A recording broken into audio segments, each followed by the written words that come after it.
반갑습니다. 울산대학교 경영학부에 재직 중인 김상은 교수입니다. 반갑습니다. 네, 이번 학기 처음부터 코로나 사태로 인해서 이렇게 오프라인이 아닌 온라인에서 여러분을 만나 뵙게 되었습니다. 예, 대단히 반갑습니다. 어디를 많이 못 나가니까 많이 힘들죠? 예, 힘들 까 생각합니다. 저 역시도 되게 활동적인 사람인데 누굴 만나지도 못하고 예, 열심히 책 쓰고 예, 책 읽고 공부하고 있습니다. 자, 이번 첫 시간은요, 오늘 여러분에게 기업과 사회를 어떤 식으로 운영할 것이며 평가 방식을 어떻게 할 것이고, 그리고 이 수업을 또 첫 주는 사실 자기 소개하고 예, 약간 하고 잘 마무리하는데 예, 또 이 영상을 찍는 만큼 1장 정도는 예, 강연을 하고, 그리고 여러분에게 간단한 과제를 내고 마무리하도록 하겠습니다. 자, 먼저 기업과 사회 책은요, 탑북스에서 나온 기업과 사회 이 책을 예, 구매를 하시면 될 것 같고요. 박상봉의 저자입니다. 예, 군에서 선생님이 있습니다. 자, 그리고요,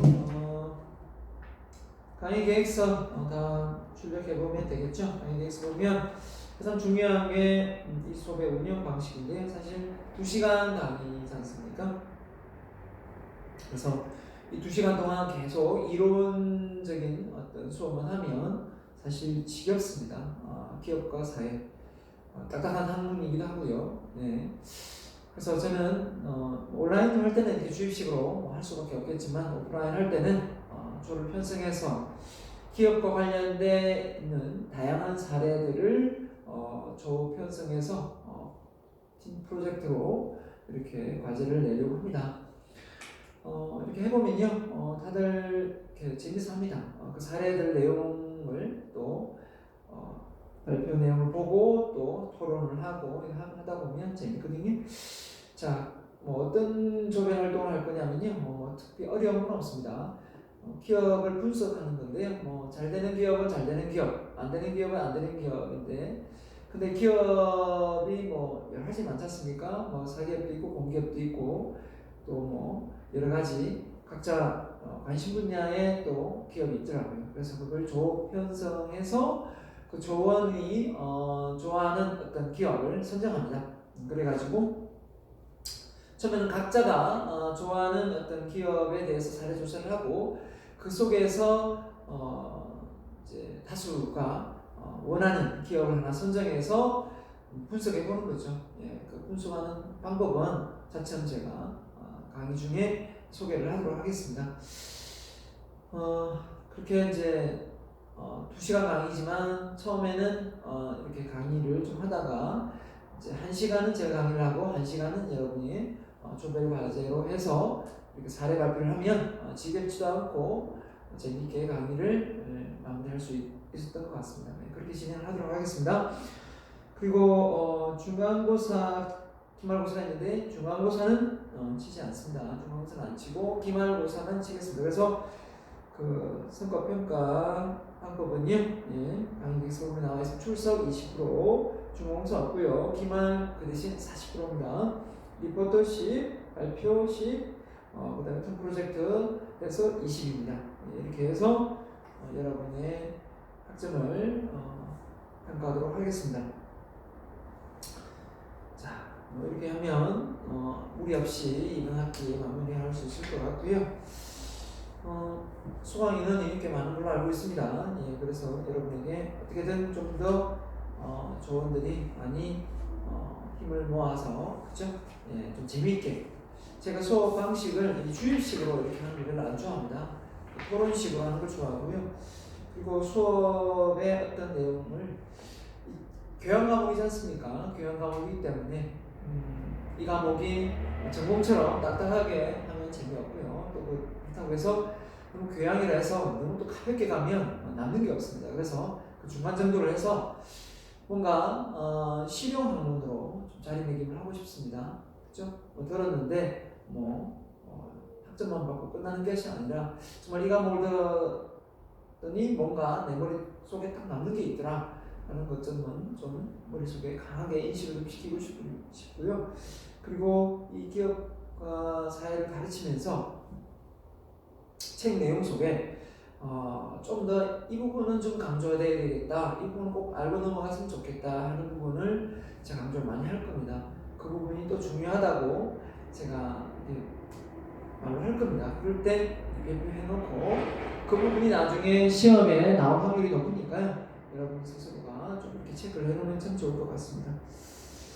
자, 그러면 먼저 간단하게 소개를 했고요.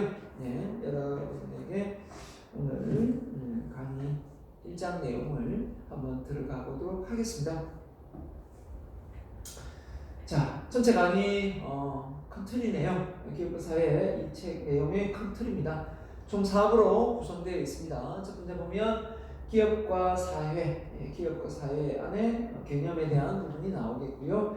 그 다음에 기업의 설립, 그렇죠? 기업을 어떻게 설립하는가, 이 설립 내용 속에 기업과 정신, 이런 내용이 나오고요. 그 다음에 기업과 환경, 자, 기업과 사회, 기업 환경 많이 완성했죠. 그래서 기업이 어떤 다양한 이해관계자들과 어우러져서, 그죠? 예. 기업이 많은 어떤 활동을 해야 된다. 내용을 보면 기업이 원래 이제 원칙은 뭐죠? 이익을 창출하는 거죠. 이익을 창출해서, 그래서 이익을 목적으로 조직이 만들어진 것도 있고 이익이 없이, 그죠? 공공의 목적으로 만들어진 조직도 있습니다. 그런 것처럼 이익을 창출해야 되는데 이익 창출을 이제 넘어서는, 기업이 이익 창출을 넘어서는 어떤 사회적 책임, 많이 대두되고 있습니다. 그래서 윤리적이고 이런 어떤 정직한 이런 경영을 넘어서서 사회적 책임까지 이렇게 기업이 도모해야 되는 상황이 됐어요.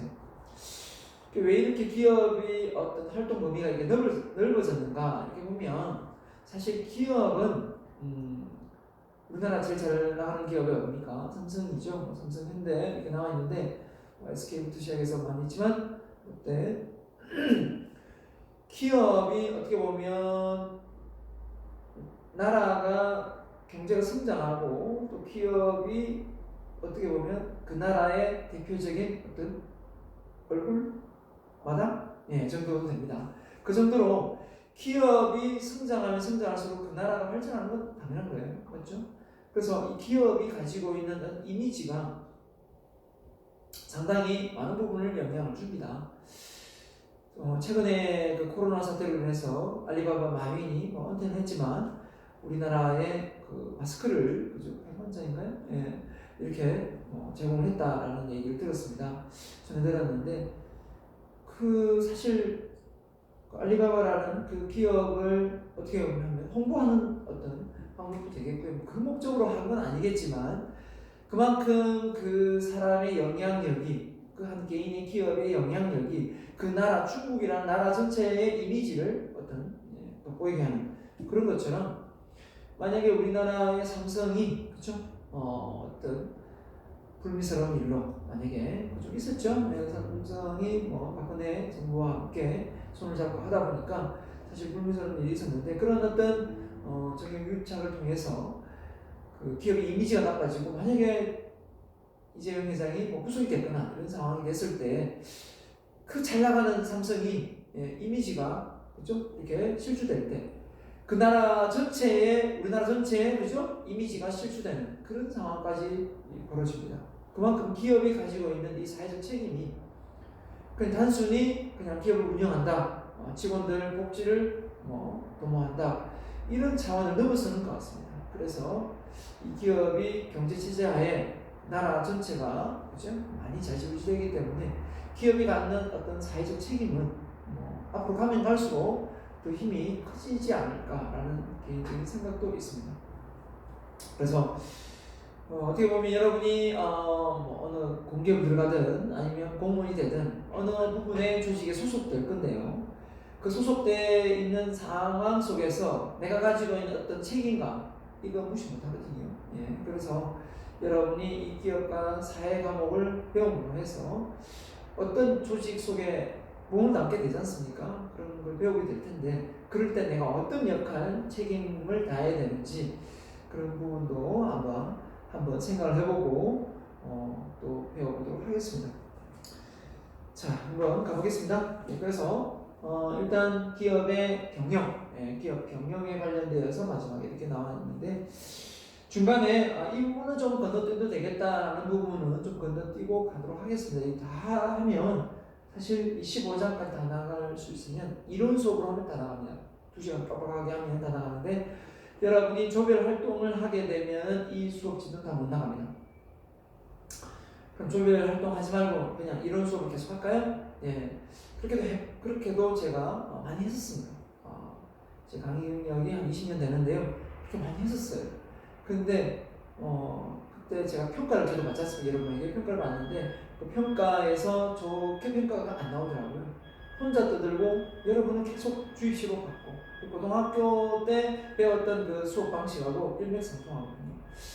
사실 뭔가 이렇게 교육의 효과를 보려면 어떻게 보면 약간의 토론식이 됩니다. 하브라타식의 토론식 수업이 돼야만 서로가 알고 있는 부분을 서로에게 말하고, 그죠? 또 설사 질문에 어떤 그 답이 없더라도 자기의 생각을 이렇게 공개적으로 이렇게 이야기할 수 있는 자리가 사실 잘 마련된 경우가 없습니다, 지금까지.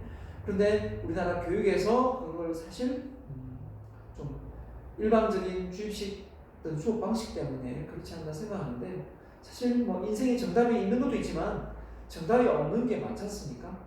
정답이 없다면 누구나 각자의 의견을 내면서 그 의견을 통해서 그죠? 자기의 생각을 말하고 또 반대되는 생각이 반대되는 의견을 낼 수 있는 부분이 있거든요. 그런 부분에 대해서 저 사람은 나하고 생각이 다르구나.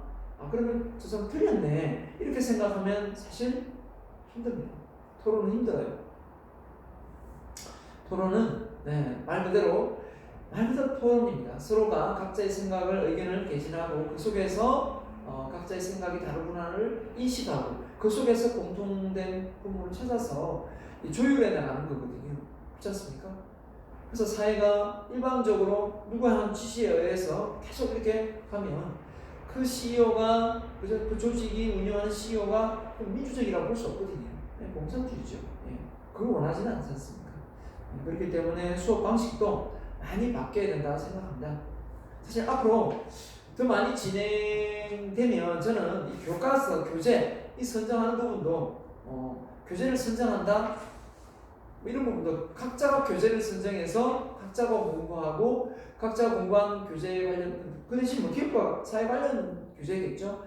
그렇게 해서 공부한 내용을 이렇게 조별 발표하고 이런 수업 방식도 앞으로 많이 진행돼야 된다 생각합니다. 그럼 나도 배웁니다. 그죠? 여러분이 제가 모르는 분야를 또 발표할 수도 있으니까요. 자, 아무리 제가 기업과 관련, 사회 관련 책을 많이 전공책을 보지만 이 세상의 모든 기업과 사회 관련 전공책을 내가 다 볼 수는 없는 거니까요. 그죠? 그런 것처럼 우리가 이 학문의 틀에서 우리가 갇혀 있지 말고 좀 개방적으로 오픈되어 있어야 된다고 생각합니다. 제 생각이 그런지 모르겠지만 저는 그런 어떤 오픈 마인드가 되어 있습니다. 여러분이 얼마든지 저에게 필요하다면 강의 수업 방식이라든지 이런 어떤 부분에 대해서 많이 피드백을 주셔도 됩니다. 주고 그렇다고 해서 여러분을 되게 싫어하고 그것 때문에 좋은 점수를 받았는데 시험을 잘 쳤는데 그런 부분에서 악한 감정을 먹고 제가 점수를 깎아내리거나 이런 적 진짜 가슴에 손을 얹고 생각해보면 한 번도 없습니다. 정직하게 했고요. 그렇게 하려고 노력하고 있습니다. 인식 공개를 하지 않으면 됩니다. 그죠? 그냥 무턱대고 아무 근거 없이 그냥 무작정 내가 싫다. 그래서 당신 하는 강의 방식은 무조건 싫다. 이렇게만 하지 않으면 저도 여러분을 싫어하지 않습니다. 싫어할 이유가 없죠. 자, 가보겠습니다. 너무 많이 길었네. 자, 기업과 사회의 이해입니다. 그래서 기업의 개념, 그 다음에 기업, 사회의 어떤 개념, 그 다음에 기업과 사회의 상호작용. 뗄래야 뗄 수 없는 사이죠. 그럼 먼저 질문 하나 드려볼까요? 사회가 기업에 영향을 줍니까? 기업이 사회에 영향을 줍니까? 답 나와있죠? 상호작용입니다. 그죠? 상호작용. 그래서 일방적인 건 없습니다. 제가 여러분에게 어떤 강의를 펼칠 때 지금 뭐 이렇게 오프라인, 아니 온라인에서 일반적으로 강의를 펼치지만 사실 여러분하고 이렇게 수업을 해보면 여러분이 휴대폰을 들고 열심히 집중하는 경우는 잘 없거든요. 휴대폰을 보다가 다른 곳으로 이렇게 몰입이 이렇게 분산될 때가 많습니다. 그런 상황이 될 때 사실 좀 저는 어떻습니까? 뭔가 강의 준비했던 내용이 참 많으면 그 내용을 내가 집중해서 여러분에게 딱 이렇게 몰입해서 가르쳐야 되는데 저도 사람이지 않습니까? 딱 보는 순간 별 관심이 없다. 그냥 시험은 치고 끝날 분위기다. 그러면 솔직하게 저도 사람이기 때문에 저 힘이 빠지더라고요. 근데 이렇게 집중될 때가 있어요. 정말 집중하고 관심도가 높고 뭔가 하나라도 얻어가려고 하고 그런 학생이 많이 앉아있는 경우가 있습니다. 그럴 때 보면 정말 저도 의욕이 생깁니다. 더 열심히 준비해 가야겠다. 하나라도 더 새로운 내용을 여러분에게 이렇게 설득을 통해서 이렇게 가르쳐야 되겠다는 생각이 듭니다. 그래서 이게 일반적인 건 없어요. 그죠? 쌍방이거든요. 예. 자, 그래서 기업과 사회는 뗄래야 뗄 수 없는 사이고요. 예. 상호 윈윈해야 된다. 그죠? 기업이 잘 되고 사회는 기업이 잘 될 수 있도록 만들어줘야 되고 기업은 사회에 누를 끼치지 않아야 되겠죠. 그래서 기업의 본질, 기업과 경제활동, 기업과 경영의 본질 이런 부분이 나오겠네요. 기업의 개념에서. 자, 보겠습니다. 그래서 기업의 본질 중에 기업의와 특성 나오는데요. 자, 기업의 정의가 나와 있습니다. 엔터프라이즈에서 자본주의 경제체제 하에서 발달한 역사적 제도 있는데요. 자본주의 말고 또 뭐가 있습니까? 공산주의, 사회주의, 혼합 여러 가지가 있죠. 그래서 자본주의 경제체제 하에서 발달한 역사적 제도다 되겠습니다. 시장 경제사의 대표적인 조직이다.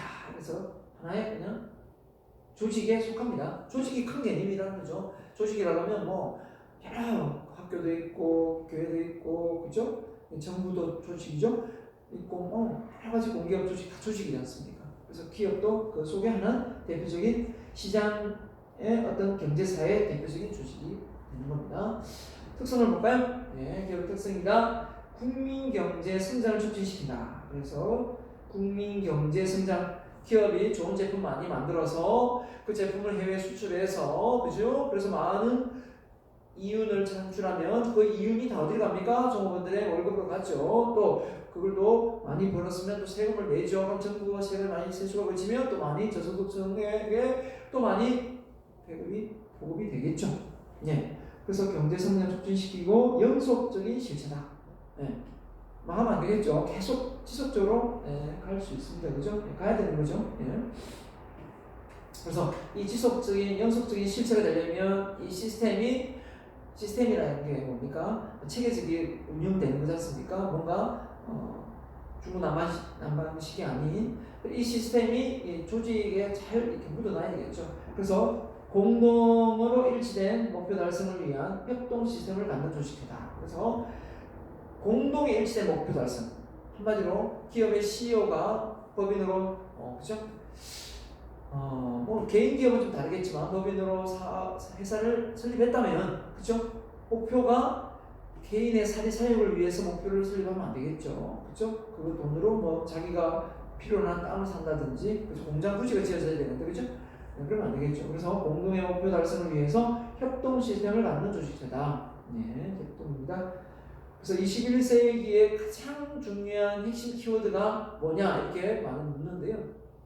인재상이죠. 21세기의 인재상, 4차 혁명 시대에 도래되는 이 상황에서 가장 핵심이 뭐죠? 바로 저는 첫 번째가 융합.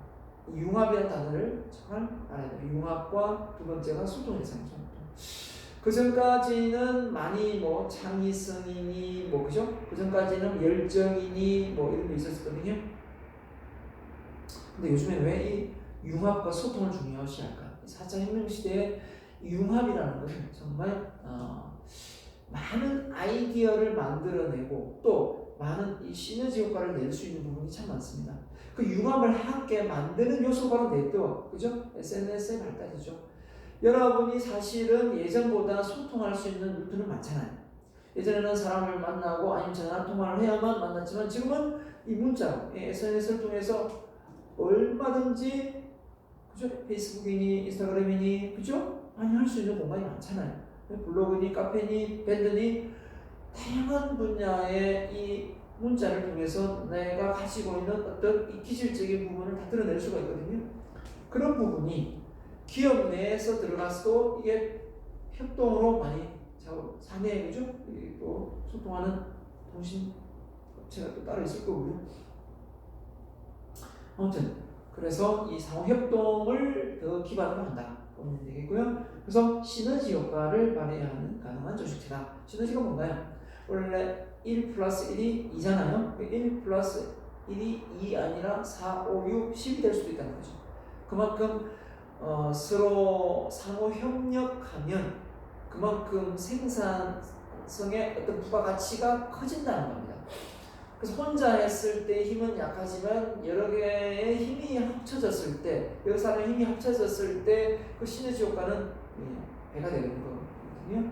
자, 그런 부분에서 이해를 하면 기업을 운영하는 입장에서 그래서 이 조직이 필요하고 조직 속에 하나의 기업이 있구나라고 생각하시면 되겠습니다. 그래서 기업의 특성 이런 잘 기억을 해야 되겠죠. 기업 특성의 공동 목표 지향이다. 그래서 말하는 공동, 그죠? 효용 가치 창출이다. 뭔가 그 만든 어떤 그 부가가치가 높은, 그죠? 원재료를 가지고 이렇게 우리가 취득해서 자연에서 이렇게 취득을 했다면 1차 산업이죠. 그걸 가공하면 2차고 그걸 또 세밀하게 서비스가 포함되면 3차지 않습니까? 근데 4차가 뭐죠? 인공지능 아닙니까? 4차 산업이거든요. 그게 바로 이제 효용 가치인데 산업이 발달할수록 그 가치, 부가가치가 크게 와닿는 거죠. 커지는 거죠. 그죠? 그러니까 예를 들면 어떤 하나의 어떤 그 원자재가 있으면 그 원자재가 석유를 해볼까요? 석유를 정제해가지고 우리가 휘발유 이렇게 경유 다 뽑지만 그 효용 가치가 그게 어떤 쓰임새가 그냥 단순히 자동차만 굴리는 게 아니라 그걸 또 다른 용도로 또 만들어내면은 어떻습니까? 더 많이 옷을 만든다든지, 그죠? 여러 가지 섬유 제품 만들 효용 가치가 커지는 거죠. 그런 것처럼 효용 가치의 창출, 기업이 이 조직된 단체 속에서, 그죠? 단합된 집단 속에서 그 가치가 커지는 거죠. 예. 근데 이제 이게 더 커질 수밖에 없는 게 이제 AI, 인공지능이 오면 더없이 이제 기계와 기계가 이제 각자 알아서 이렇게 부가가치를 만들어내는 사람이 이제 무인화되는 이런 시스템이 이제 효용 가치를 만들어내는 시대가 되버려가지고 상당히 좀 우려가 큽니다. 그러나 그 우려를 잘 승화시키면 돼요. 저는 그럼 기계가 그죠? 인공지능의 기계를 사람을 능가할 수 없게끔 만들어 놓고 단순 반복적인 일을 시켜 놓고 부가가치를 창출하게 만들고 우리는 또 더 즐거운 일, 좀 더 즐거운 일로 삶의 변화가 일어나면 그게 또 괜찮지 않습니까? 그래서 이 월화수목금토일 중에 우리가 토요일 신당했을 때 얼마나 많은 반대가 있었습니까? 근데 막상 토요일 놀아보니까 이제 토요일 노는 게 또 당연시 되지 않습니까? 앞으로는 중간에 수요일 놀지, 금요일 하루 더 놀지, 그죠? 부가가치가 높아지고 적은 시간 투자로 더 많은 어떤 생산성이 일어나면 더 많이 쉴 수 있죠. 우리가 일을 하기 위해서 이 세상에 태어났습니까? 왜 태어났습니까? 행복 추구하니까 행복 추구. 그죠? 그래서 어떻게 보면 기업의 어떤 부가가치 효용성을 꾀할 수 있다는 것은 그만큼 원재료가 그만큼 쓰임새가 더 고부가가치로 해서 한마디로 비싸지고 효율적이다 이렇게 표현하면 되겠고요. 이해하면 되겠고요. 그 다음 영속적인 활동이다. 그래서 일회성을 거치는 게 기업이 아니죠. 그래서 단기간을 목적으로 하는 게 아니라 꾸준히 끊임없이 계속해서 성장하고 발전하고 기업이 커지길 바라죠. 성장하고 커지기를 바랍니다. 자, 머릿속 기억을 하고요. 그 다음 기업의 기능과 역할입니다. 기업의 기능, 자 여러 가지가 나오네요. 자, 기업의 기능이 아닌 것 이렇게 나올 수도 있습니다. 그죠? 단위 조직체로서 시스템적인 유기적인 작용을 수행한다. 그래서 한마디로 시스템적인 유기적, 계속 유기적이라는 게 뭡니까? 계속 움직인다는 거죠. 계속 변하고 외부 환경이 어떻게 되느냐에 따라 기업이 또 그에 맞춰서 이 유기적으로 대표적인 게 프로세스고 바뀌기도 하지만 업무 스타일도 바뀌고 하고 조직의 어떤 그 구성원들이 이제 개개인 활동이 많아지기도 하고 아니면 또 때에 따라서는 또 한때 모이기도 하고 이렇습니다. 그죠? 이런 상황입니다. 그래서 경제 단위체로 보면은 생산활동이고, 그죠? 자본 단위로 보면 영리추구고, 맞죠? 기업이 가지고 있는 이 본질은 변하지 않죠. 조직 단위로 치면 인간관계 유지입니다. 사실 가정에 있는 것보다 직장에 있는, 그죠? 직장에서 보내는, 가정에서 뭐 잠만 자고 그다음에 실제 뭐 보내는 시간은 회사로 치면 정말 적죠. 그러면 이 인간관계 정말 중요하지 않습니까? 그렇죠? 그 조직 내에서 여러 사람들과 어울리는 시간이 많은데 그 인간관계가 유지가 안 된다. 그러면 그 기업에 버티지 못하죠. 그래서 기업을 그만두는 1순위가 월급이 적어서 그만두는 것보다 그 조직 내에서 묻어나지 못하고 그 구성원들 관계가 힘들어서 퇴사를 하는 경우가 참 많습니다. 팁으로 제가 실용학문을 한다 했죠? 실용학문을 한다 했으니까 팁으로 제가 인간관계 유지를 위해서 소통, 아까 했죠? 4차 산업혁명 시대에 가장 중요한 게 융합과 소통이라 했는데 소통을 잘하는 비결 딱 3가지만 여러분에게 보너스로 제가 시험 문제 나올 수도 있습니다. 말씀드리고 오겠습니다. 인간관계 유지를 위해서 소통 잘하는 비결 3가지 뭐가 있을까요? 네, 관심, 공감, 배려입니다. 뭐라고요? 관심, 공감, 배려. 자, 이 3가지를 잘하면 여러분이 소통 잘하는 조직 속에서 인간관계 유지를 잘 할 수 있는 사람이 됩니다. 자, 관심 뭐죠? 여러분 관심 있으면 어떻게 합니까? 관심 있으면 먼저 아는 척하고 말을 걸죠. 그래서 이걸 제가 미인대칭으로 여러분을 머릿속에 기억하게 만들고 싶습니다. 미인대칭 뭐죠? 미소 짓고 누구한테 관심 있으면 인상 쓰고 싶지 않죠? 밝게 미소 지으면 됩니다. 환하게 미소 짓고 그 다음에 인사하고 대화 말 먼저 걸세요. 칭찬하세요. 보고 좋은 부분, 나쁜 부분 가지고 뭐 이래라 저래라 막 이렇게 충고할 필요 없고요. 좋은 부분에 대해서 이렇게 딱 이렇게 보고 말해주는 거죠. 그게 관심이에요. 미인대칭 미소 짓고 인사하고 대화하고 칭찬 이 4가지만 잘해도 여러분은 학교 생활 잘할 수 있을 거예요. 근데 쉬는 시간 보세요. 각자가 앉아가지고 휴대폰 보고 있죠. 휴대폰 보면서 옆 사람 물론 타학과 학생이 들어오는 경우도 있겠지만 그 외에는 뭐 대화를 뭐 SNS 뭐 문자를 할 수도 있겠지만 아무튼 이 아이 컨택하면서 눈을 마주보면서 대화하는 게 정말 중요하거든요. 물론 지금 코로나 사태 등에서 좀 기피하는 부분도 있긴 하겠지만 이게 뭐 계속 지속되겠습니까? 항상 우리는 이 길들이 있습니다. 너무 걱정하지 마세요. 그렇죠? 자, 2번째 뭐였죠? 공감은 어떻게 하는 겁니까? 공감은 말 그대로 상대방의 감정을 읽어내는 역할입니다. 공감을 잘하려면 EQ 능력이 좋아야 돼요. EQ, 이모션, 감성 지능이 높아야 됩니다. 공감을 잘하는 사람은 다른 말로 눈치가 빠른 사람이에요. 눈치가 빠르지 않은 사람은 공감 능력이 떨어집니다. 그래서 여러분에게 눈치가 빠른 사람이 되기 위해서 노력을 하라고 좀 말하고 싶은데 눈치. 자, 그래서 이 눈치 빠른 사람 뭘 잘하냐면 맞장구 잘 쳐요. 이렇게. 그래서 박수 치면서 뽕을 잘한다. 옛날에 우리 집이 키우던 앵무새, 이 앵무새가 참 잘했는데 밖에 풀어놨다가 날아버렸습니다. 30만 원 앵무새가. 자, 아무튼 앵무새 있잖아요. 자, 공감 맞죠? 그래서 공감을 잘한다는 전문용어로 맞장구를 잘 친다. 그 다음에 경청을 잘한다. 열린 귀로 잘 듣는다. 그 다음에 뭘까요? 꼭 알아서 3번째가 뭐냐면 바로 공통점 찾기. 공통점 찾는. 상대방의 말을 잘 귀담아 듣다가 보면 상대방의 생각과 일치되는 부분이 있을 거예요. 그 부분을 놓치지 말고 맞장구를 쳐주는 거예요. 나는 영화 보는 걸 참 좋아해가지고 영화를 집에서 많이 봤어. 그러면 영화 좋아해? 나도 좋아하는데 무슨 영화 좋아해? 그죠? 이런 식의 어떤 반응이 바로 맞장구의 공감이에요. 근데 거기에서 반대 의견을 낼 필요가 없겠죠. 진짜 싫어하는 사람 아니에요. 난 영화 보는 거 좋아. 아, 나는 영화 지겨워서 싫던데. 아, 나는 책 읽기가 좋은데. 이렇게 할 필요가 없겠죠. 예. 근데 뭐 물론 마음에 안 드는 사람이 있다면 일부러라도 그렇게 할 수 있지만 무엇이게 그렇게 하는 사람이 있어요. 자기도 모르게 나 별로 안 좋아하면 뭐 좋아해? 물었는데 나는 뭐 치킨 좋아해. 난 치킨 너무 싫던데. 이게 무엇이게 하는 경우가 있어요. 그 경우 아닌가 하면은 우리가 좀 맞장구, 공통되게 좀 안 맞더라도 그건 배제하고, 그죠? 두고 일치되는 부분만 말로 표현해 주는 게 상당히 친근감을 유도하는 부분이 되죠.